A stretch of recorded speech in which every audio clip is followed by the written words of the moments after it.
What is up, everyone, and welcome back to a new video. We're the Tasty Twins, and today we're going to show you how to make chocolate pudding. Let's go. Okay, so to start off our chocolate pudding recipe, we're going to get out a medium saucepan and add in 3/4 of a cup of sugar. And to this, we're going to add a 1/4 cup of cocoa powder and a 1/3 cup of cornstarch. I also forgot 1 teaspoon of salt. Alright, we're going to put our saucepan on medium heat and we're going to stir in 3 cups of 2% milk.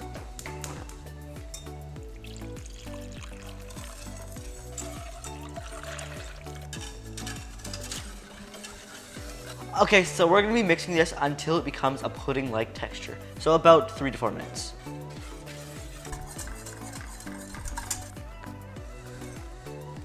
Alright, let's remove it from heat, and we're going to add a 1/4 cup of unsalted butter.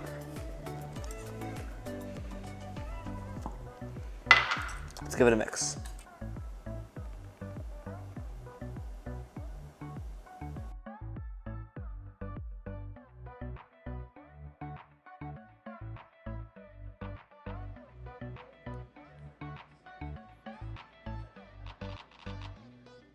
Alright everyone, that's it for us today. We hope you enjoyed. There are some videos on the side in case you want to check those out, and the subscribe button is right here. We'll see you in our next video. Bye.